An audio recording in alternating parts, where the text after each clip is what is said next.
Hey guys, it's Brian here. The 22-liter rim-to-rim pack is now shipping. It's the day pack designed specifically for Grand Canyon hikes, but suitable for any day hike on the planet. The 6 front pockets are what really set it apart. Now you can keep your bottles, snacks, phone, and essentials easily accessible and not have to stop every time you need something. Believe me, once you have pockets on your front shoulder straps, you will never go back. Front pockets have long been the domain of running vests, but not higher capacity day packs. So that's the problem that we set out to solve. The rim-to-rim pack from Bright Angel Outfitters, now available in limited quantities. Please check it out, along with tons of free resources for canyon adventures at brightangeloutfitters.com. At Bright Angel Outfitters, we do it all for the love of the canyon and to help you have your best possible experience below the rim. Again, that's brightangeloutfitters.com. Now, on to the show.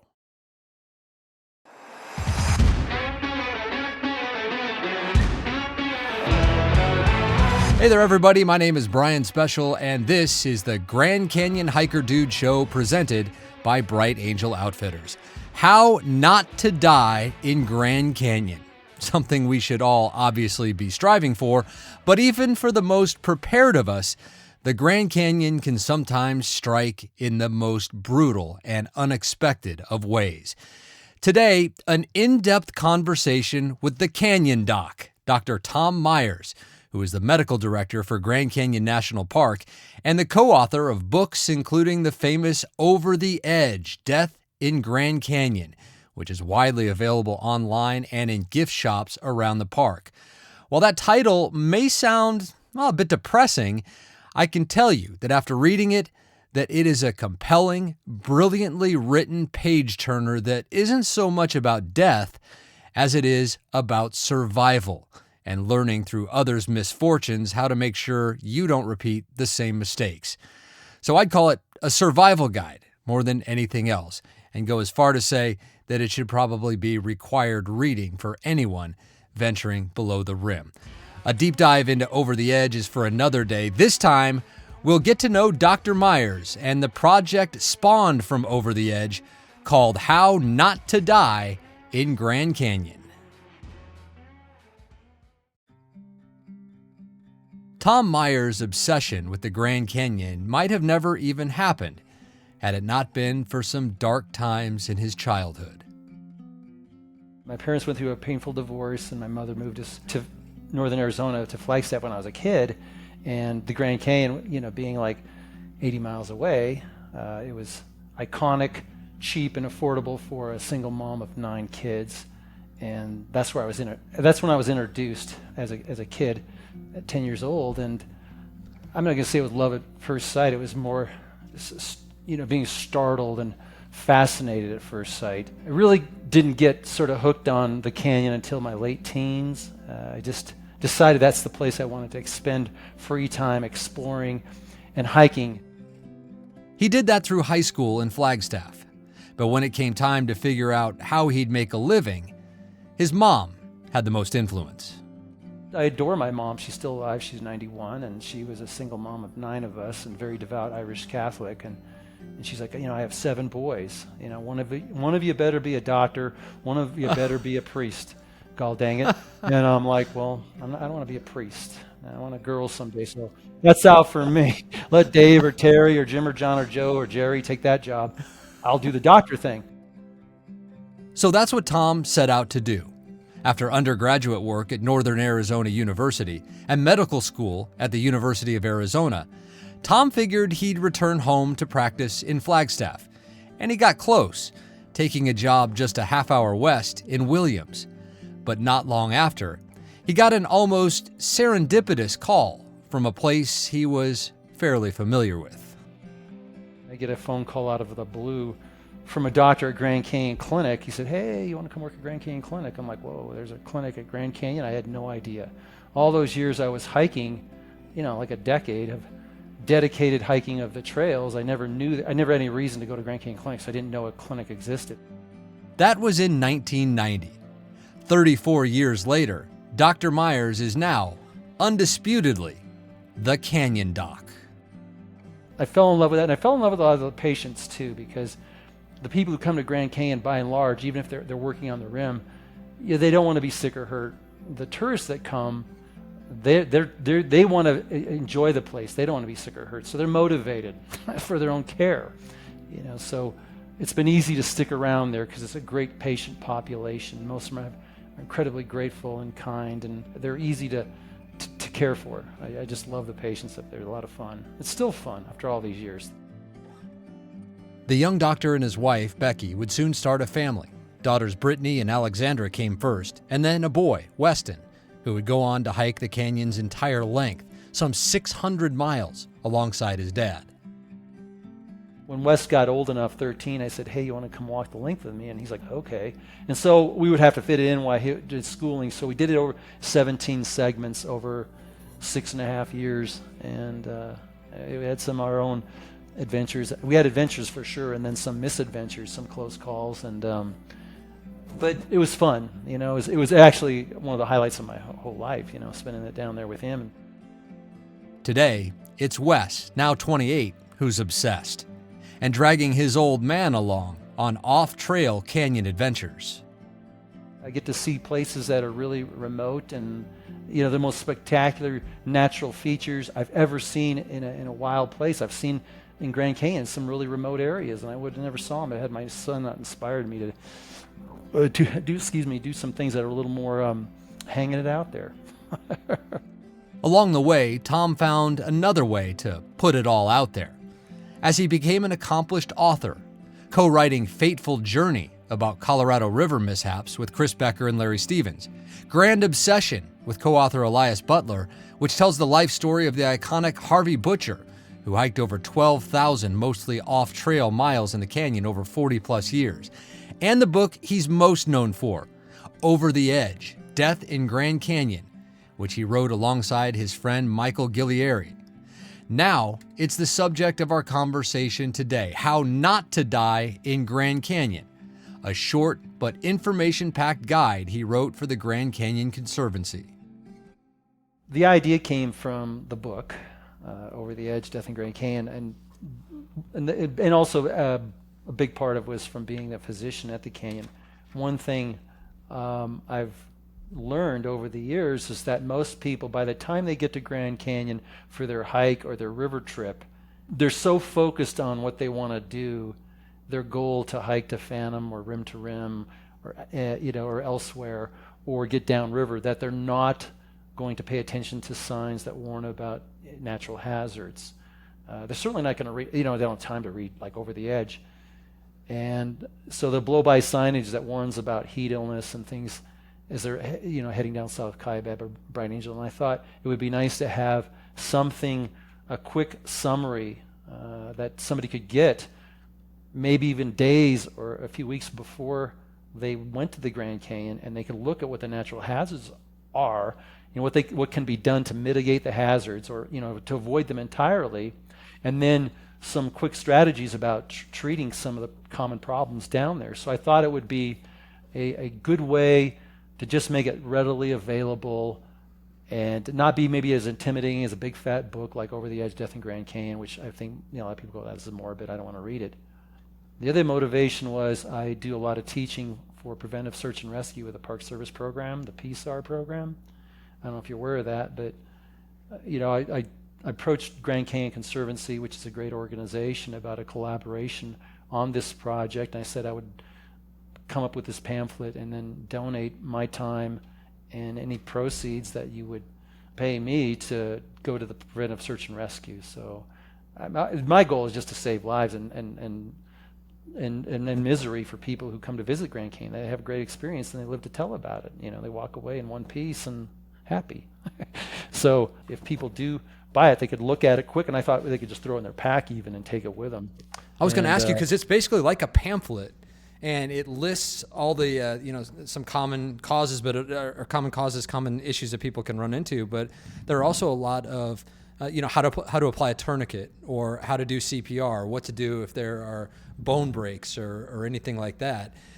So I was going to ask you, is this something that you made so that it could slide into someone's pack, and in a worst case, high stress situation, they could pull out and reference if they have to, like when it comes to if you run into somebody, say that needs CPR, and this actually shows you the steps to take.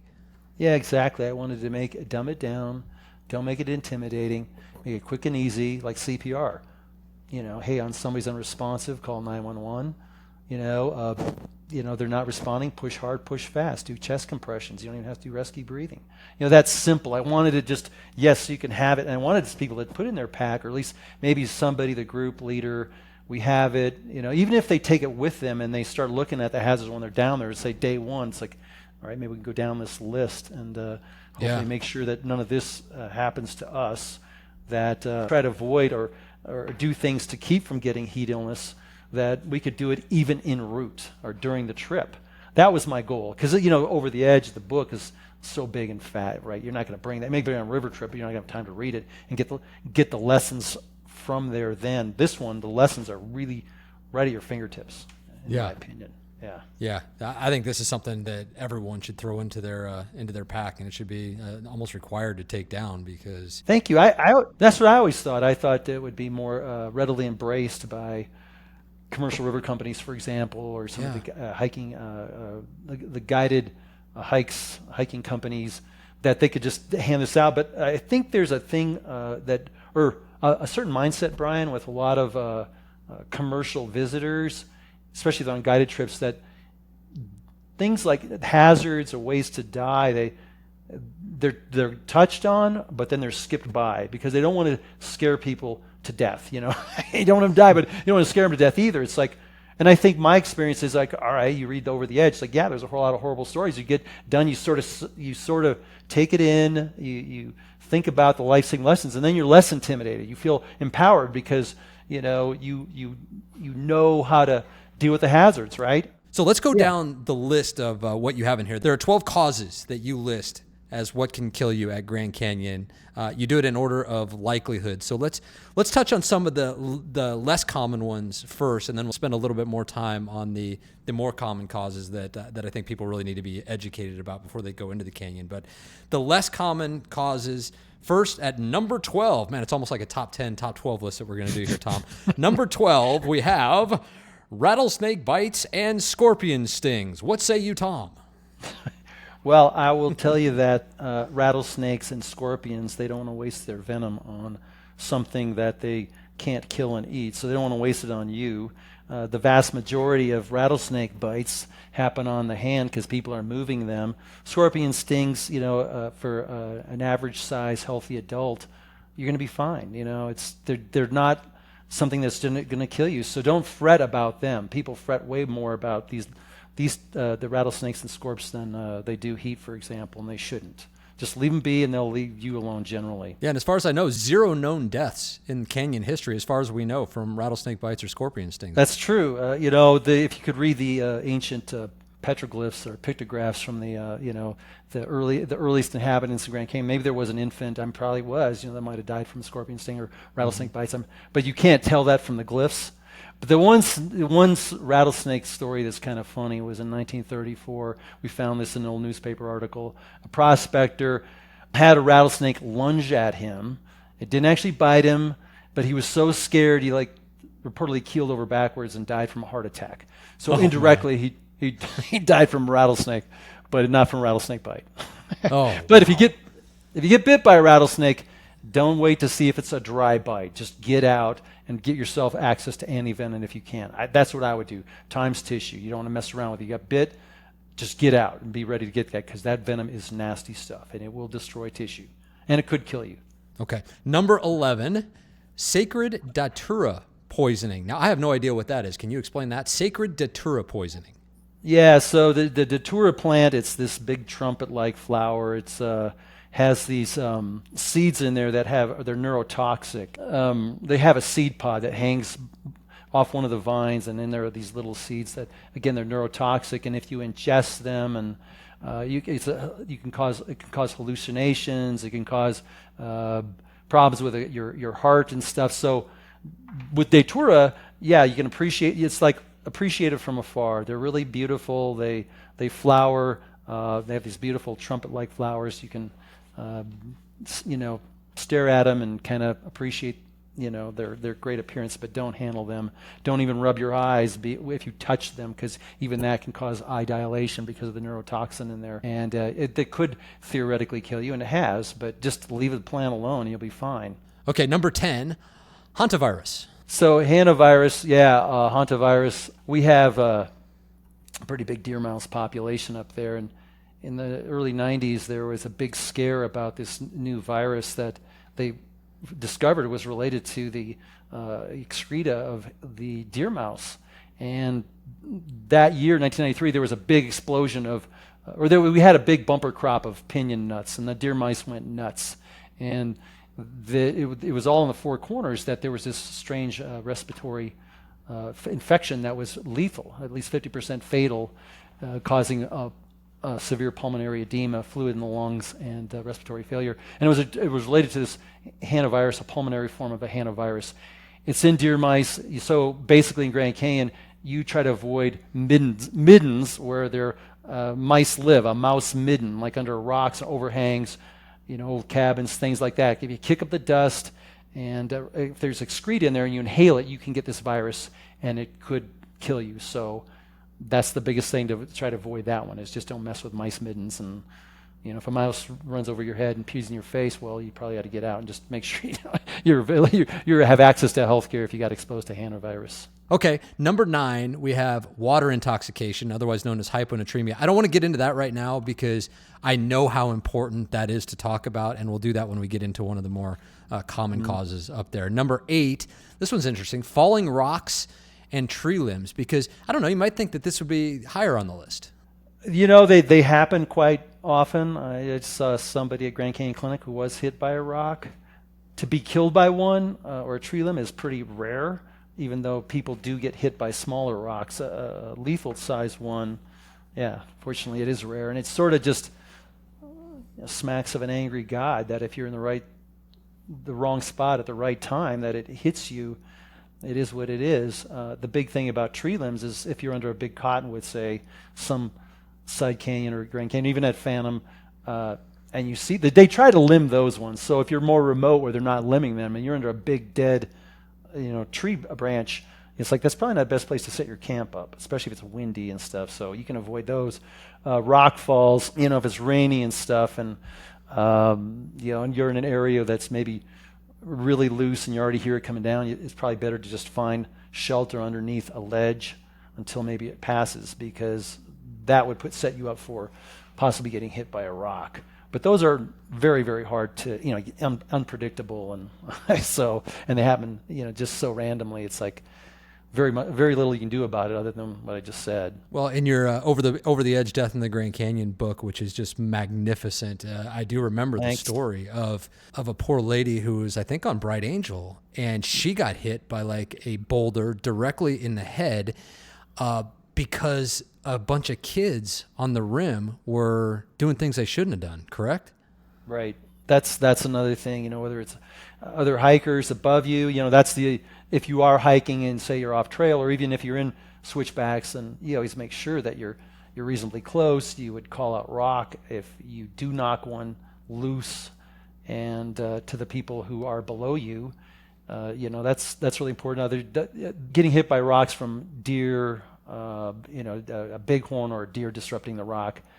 I'm not aware of any of those specifically. I'm sure that's happened, but humans, especially on the Bright Angel or South Kaiba, where there's a lot of traffic, the rocks getting kicked and stuff, that's not that rare. Getting hit by one, a step above rare, and then dying from that is very, very rare, thank God. Okay, number 7, lightning strikes. Yeah, lightning strikes, those aren't as rare. If you're in Grand Canyon, there's all these the talk that the further you go in, the less likely you're going to be hit by lightning. There's at least one precedent of a lightning strike on the river, but usually the lightning will hit higher up. The big thing with lightning is trying not to put yourself in an exposed promontory. The overlooks on the rim for sure are really dangerous, and that's not rare, where people are out there filming the storm. For example, I saw a guy who was hit on the head, by a bolt. He survived, but he was actually filming the lightning storm. So trying not to put yourself that bluntly into harm's way is easily done. And so if you're caught in a storm, and it's lightning around, yeah, for sure you want to just try to get yourself, not make yourself a target. If you're out on the plateau, like say the Tonto Plateau, like you're on just, Plateau Point, you want to make yourself low. You want to get crouched down on the balls of your feet. You just don't want to be the tallest thing in the area and possibly get struck. And don't go under trees, right? Don't go under trees, especially the tall ones, and don't place yourself next to like metal railings and big pockets or bodies of water, things like that. Anything that'll attract that lightning. Okay, so that's numbers 12 through 7. Rattlesnake bites, scorpion stings, sacred datura poisoning, hantavirus, water intoxication, falling rocks, tree limbs, lightning strikes. Now we move into what you call the more common causes of what can kill you at Grand Canyon. Number 6, cold exposure. The big thing with cold exposure is you can avoid that, right? If you did, depending on the time of year you go, and if there's a big cold wave, you could just, I don't know, I'm going to abort my hike this weekend and go when it's a little bit warmer. But if I choose to go, bring the appropriate gear and fire starting equipment, you have that. And the people who have died usually were caught unprepared, in a blizzard. A big cold front came through, and unfortunately now they're stuck and they're fighting for their lives, and they have very little to keep themselves warm. So that one's easily prevented by, again, using good judgment about when you go, and make sure you have adequate clothing and gear for that whatever temperature it's going to drop to. Bright Angel Outfitters is more than a brand. It's a mission. To help you have the best possible experience at the magnificent Grand Canyon. I'm Zena Special. And I'm Brian Special. From the Grand Canyon Hiker Dude Show to our YouTube channel, our free ebook to our Grand Canyon Shade Tracker, we're here to help. We've also got some great gear like the Rim to Rim Day Pack. With its 6 spacious front pockets. Yeah, that'll help you hike your best hike. At Bright Angel Outfitters, we do it all for the love of the canyon. And I hope you'll love it and revere it as we do. Thank you for being part of the Bright Angel Outfitters community. Okay, the next one is one that I hadn't even really considered until I was really going deep into the Death in the Grand Canyon book. And that is flash floods. And what was so fascinating about that, again, the way you guys write these stories is just, it's just so compelling, and it just draws you in. And when it comes to flash floods, I wasn't really, I guess, aware of how quickly they can happen is one part of it. But the second part of it is how when you're in the canyon, they can happen in places where the storms are miles and miles away, and you might be in a spot that, that doesn't look like there's anything going on, and next thing you know, you could have a flash flood on top of you. So flash floods, number 5 here. I think the flash floods, fortunately with flash floods in Grand Canyon, there are a lot of happy endings, where people did survive. There's a lot of warning signs about the flood coming, but it's part of the grand deception. If you're in a narrow slot, and Grand Canyon is so big that you have this little slit of sky that you see above you, and it's fluffy white clouds or no clouds, it's blue sky, and just miles away, way up canyon, like say, for example, on the North Rim, there's a huge storm cell, a monster downpour over a large drainage area that all funnels into that slot that you're down in. You won't see that. And so that's the problem. It's the monsoon gamble. Monsoon season is the worst. I call it that. That if you choose to go in a slot, especially in the monsoon season, where most of these storms happen mid-afternoon, it's like be prepared to know that this could be the case, and you do have some warning signs that might help you survive one. The most lethal flash floods, the big giant ones in Grand Canyon, usually take an hour or two to make it all the way down where they're maybe a tidal wave, just a huge lethal wave, and they come with a change in sort of the subtle change in the air around you. You might feel a draft come down the canyon. You might see even animals running down canyon. You might hear or sense a shift in the wind, and then you'll have this roar that will precede the flood. The big ones, it might be even a minute or two. you'll hear this rumble coming. And you get that, you need to get out of there as fast as possible. So if you're down on a slot and you think, and you choose to go in during a time where there is a chance for a storm, you have to look for escape routes, exit plan. Could I run through this in a sprint? Most people could out sprint a flash flood, an open field sprint. The problem, if it's boulder choked drainage, you're not. So you got to figure a way to get up and out away from it. If it's slick wall slot, you're not. So you shouldn't be in there at all.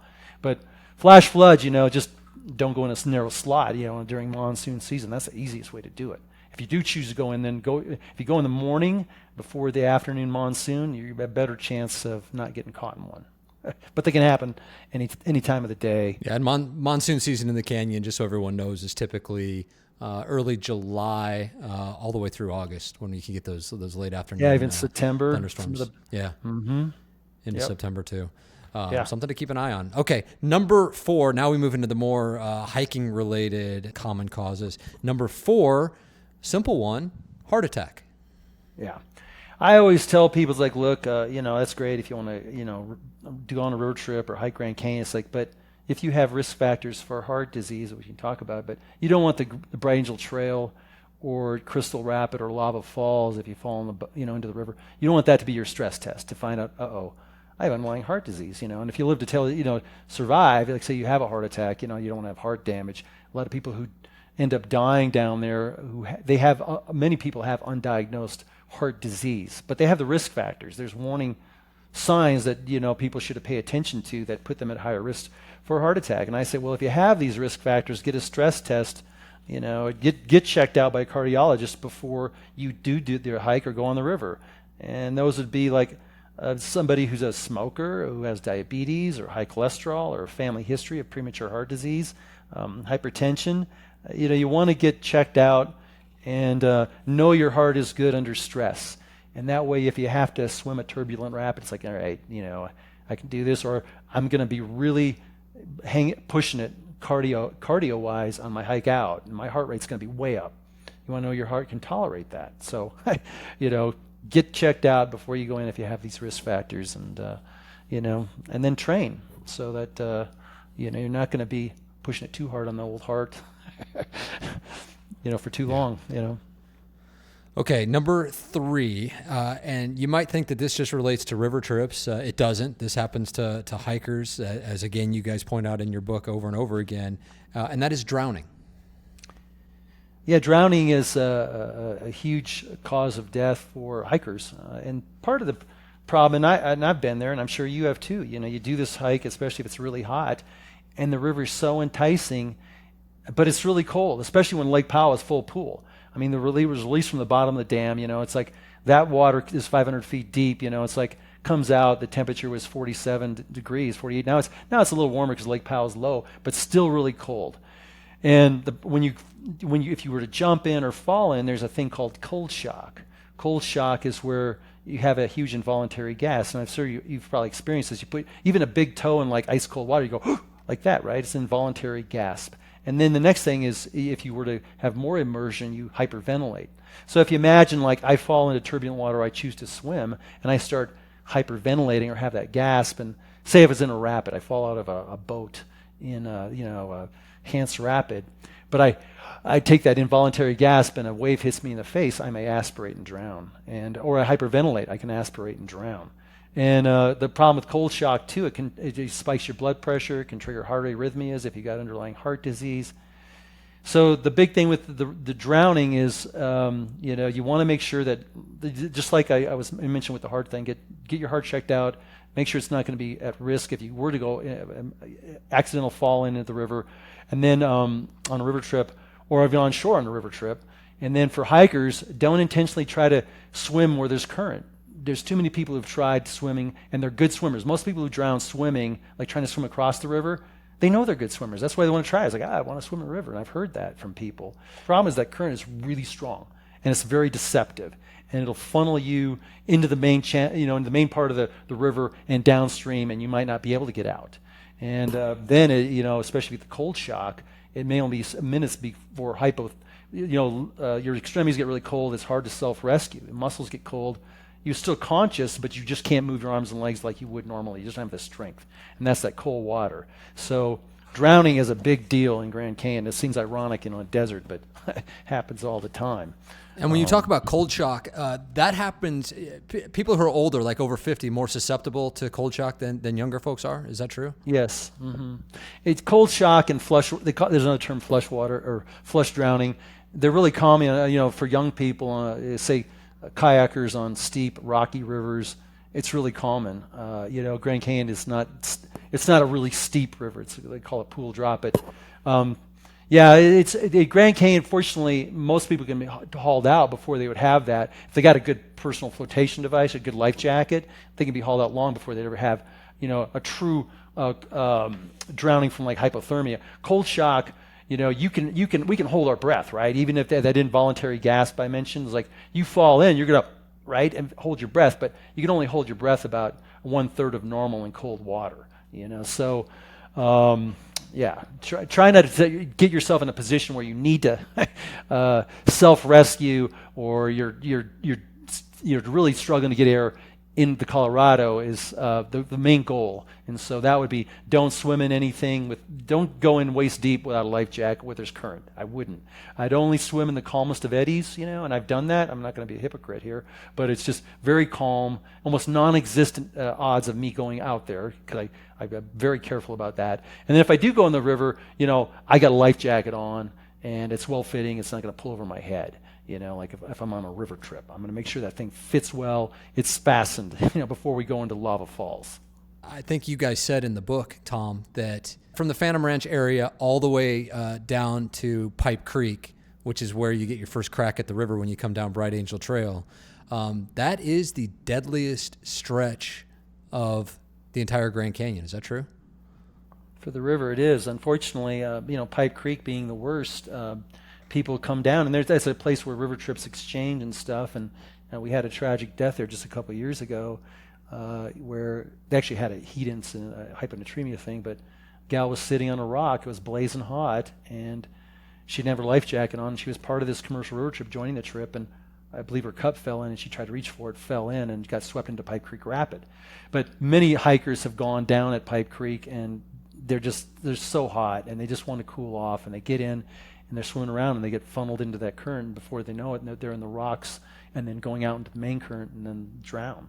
So between boat, beach, intentional swimming there, and intentional swimming at Pipe Creek, that's a dangerous stretch. Okay, number 2. As we move down the list, we get to number 2, and that is, unsurprisingly, traumatic falls. With traumatic falls, most of those are people placing themselves in harm's way, doing exposed climb, scrambling above their skill level, not having protective equipment if they are doing, say, down climbing cliffs and things like that. So it's really, really common. All I can say with that is just for people who are hiking, or they're going on side hikes, or for backpackers hiking in, or people who are hiking in from river trips, just stay on a designated trail if it's there. Don't wander off. Don't scramble on things that you're above your skill level. Don't do exposed climbing if you can help it. Things like the hiking poles, or even for icy conditions, crampons can help with your balance and stuff, so you won't fall and maybe hit your head, or fall a distance and die from major trauma. So just use good common sense and don't put yourself in harm's way as much as possible. And fairly uncommon that you run into issues with people having falls on the corridor trails, on North Kaibab, South Kaibab, or Bright Angel. There's a lot of fear out there in the newbie community, let's say, where people, they think it's the Grand Canyon, they think it's extremely dangerous, there are fall-offs everywhere. And yes, on North Kaibab, Eye of the Needle below Redwall Bridge, it's the famous iconic stretch where you're walking right alongside a 500-foot drop-off for a long ways. There are spots on South Kaibab, especially, where there are big drop-offs. But as long as you stay on the trail, at least what I always say, Tom, if you stay on the trail, you're going to be just fine. It's just a place to use common sense. Yes, especially when it comes to lethal falls. Now, you can have a ground level fall, like you trip, you're not paying attention, you trip on a water bar, or maybe your balance isn't good, maybe you should add poles. these falls happen all the time. They're ground level, you face plant, you break a wrist, you smack your knee, you lacerate. Those are common. A lethal fall, yes, if you stay on the trail, those trails are nice and wide. They're like an eroded sidewalk. You can stay to the inside. I mean, you don't have to go out, hang it out at the edge, so they're designed to prevent a lethal fall, a major drop fall. So just what you said. Just stay on the trail and you'll be fine. You should be fine. Okay, as for regards to some major serious fall. Common sense. Okay, number one, and this one is so important as we head into the warmer months. We're recording this in May of 2024. May 15th, North Rim opens, rim to rim season begins. It's always kind of a bummer to me that rim to rim season essentially runs from May 15th to October 15th because that's the only time that the North Rim is open.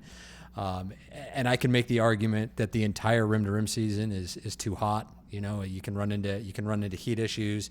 And sure enough, the most common cause, the number one thing that can kill you at Grand Canyon is heat illness, heat-related issues. Yes. Obviously the easiest way to avoid dying of like heat stroke or heat exposure is just don't hike when it's hot.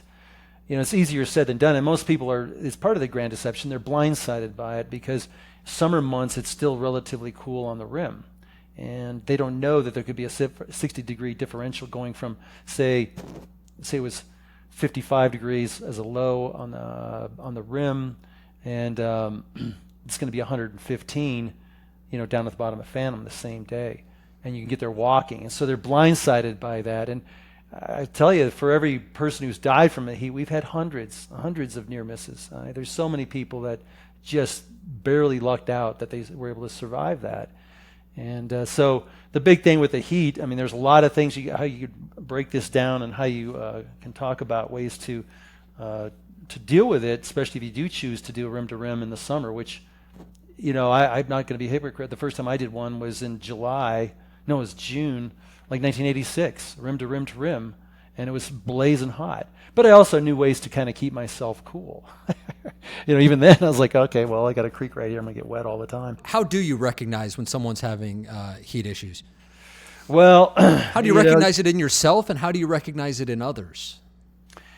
As you start to heat up, our bodies, we have this temperature zone that that our body will try to keep us regulated at. We have a thing called the hypothalamus in our brain that helps us keep our bodies under a certain temperature, and the threshold for heat stroke is about 104. As you climb, think about when you're ill, as you start to get a fever. You start to feel achy, you feel like you're weak, you're run down, you get a headache. As your body's trying to perfuse the skin to increase evaporative cooling, you have less circulation to your gut. You'll increase the circulation of your skin hugely for evaporative cooling. You don't perfuse your gut, you get nausea.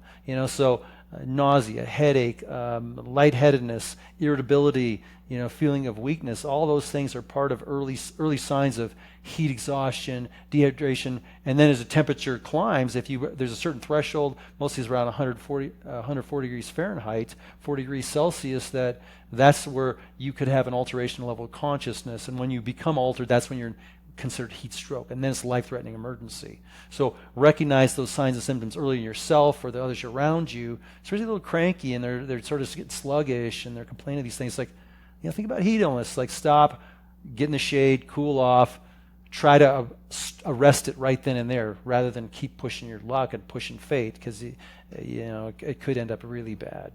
Tom, you and I had an opportunity to hike together not too long ago down here in the Phoenix area, and I so enjoyed it. And we got to talking about heat-related illnesses like this and heat-related issues. And you mentioned, and it was so fascinating, that there are so many people that present, when they come to the clinic or whenever they're having these issues and showing symptoms, that it's not always dehydration, which I think is what everyone automatically thinks. I have not been drinking enough water. I need to drink water at every opportunity, even when I am not thirsty. But what's happening is what you said is they are becoming hyponatremic and they are drinking too much water, and that can present serious issues as well. Exactly. So of our heat-related illness. And I put in hyponatremia, hypo meaning low, Na is sodium in the periodic table, emia. So water intoxication, to make it easier to understand, right? Water intoxication. It's low blood sodium. That's about 1/3 of our heat cases. Now, it's not a true heat illness. It's basically related to over drinking. You dilute out your blood sodium. And so many people are so worried about dehydration that they overdrink. They're like, oh, I'm not going to let this happen to me. And so they'll have a fixed ranges in timing where they'll keep pounding the water. And so the problem with hyponatremia is it presents almost exactly like dehydration, heat exhaustion. You get headache, you get nausea, you feel fatigue, you feel irritable. The only difference is usually you're peeing a lot and you're not thirsty. Whereas if you're dehydrated, you're peeing less and you're not thirsty, and you're thirsty. And what happens is if people don't recognize or appreciate that hyponatremia's issue, the reflex is to like, oh, you're dehydrated. Here, drink more water. You're going to feel better. It's like, well, I've been drinking a lot and I'm peeing. It's like, well, you're having these symptoms like you're probably dehydrated. So they drink more and more and more, and it can get worse and worse. It's a vicious spiral down. And some people get so bad that they get water intoxication, which is where there's so much water in their system, their brain will swell and they'll act confused or altered, like they're intoxicated. And they could actually die from this condition, from brain swelling, brain herniation. And right now, we have even though hyponatremia is about 1/3 of our heat-related cases or hikers who are feeling bad, it's one of their cases, it's about 10 times more likely that somebody's going to be hospitalized overnight from severe hyponatremia than heat stroke or heat exhaustion. It's just if people get heat stroke down in the Grand Canyon, they're usually going to die. And we don't have that many deaths, but we have a lot of. We only have a couple a year, but on average, I would say. But we have a lot of people being hospitalized for hyponatremia, for overdrinking. 10-to-1, probably serious hyponatremia, water intoxication over heat stroke. How Not to Die in Grand Canyon. You can find it on the Grand Canyon Conservancy website. We'll link to it in the show notes. And proceeds do support the Conservancy and the Canyon's preventative search and rescue operation. By the way, there was one more thing I wanted to ask Tom about after our conversation. His mom. After raising 9 kids by herself, dealing with welfare and food stamps, moving the whole clan across the country from Wisconsin, and then wishing one of her boys would become a doctor, I wondered what that day was like when Tom graduated medical school at the University of Arizona. Man, I don't know. That was one of the proudest moments I've ever seen her. It was pretty emotional, It was pretty neat. I think it sort of represented a victory, not just for me and for her, but all of us, because, when you're on welfare, it's tough, I mean, poor kids, you know who you are when you're in school, and the others know who you are, and you're in the free lunch food line, and you wear the crummy clothes, and you have the crummy car, and there were 10 of us in a 1,100 square foot house, and it was kind of dumpy, and so it was kind of like it was neat. It was like, all right, you can get past this. You just work hard and be nice. So yeah, that was a great moment. That was pretty darn exciting. That is Dr. Tom Myers, the Canyon Doc. You can count on hearing much more from him in the months ahead, because I can promise you there is no shortage of Grand Canyon-related topics to discuss with Dr. Myers. Well, folks, if you're finding value in this show, we would so appreciate a review on whatever platform you're listening on. They help to get the show to new listeners, and, well, to be honest, they fire us up as well. We see them all, so thank you in advance for taking the time to do that. You'll also find tons of free content on our website at brightangeloutfitters.com. The Grand Canyon Shade Tracker helps you plan your hike so you can avoid direct sun and not become a statistic yourself. It shows you when and where you will have shade on your hike, no matter the route, no matter the day, right down to the minute. We also have a free ebook called Rim to Rim, a Beginner's Guide. It's meant to help aspiring rim-to-rimmers plan their adventure. It's packed with useful information, and of course, our all-new Rim to Rim pack is now shipping in limited quantities. The front pockets, they are everything. It really has the feel of a running vest, but with the capacity of a full-size day pack. So if you're in the market for a pack, we would appreciate you giving it a look. The Rim to Rim pack, our pride and joy at brightangeloutfitters.com. All right, that's it for now. My name is Brian Special, encouraging you as always to go hike the canyon. Take that first step, embrace the journey, and when you get there, whether it's for time goals or taking your time, just hike your own hike. Every step is magic, even the painful ones. And remember from time to time to stop and take it all in. They don't call it one of the 7 natural wonders of the world for nothing. We'll see you next time on the Grand Canyon Hiker Dude Show, presented by Bright Angel Outfitters.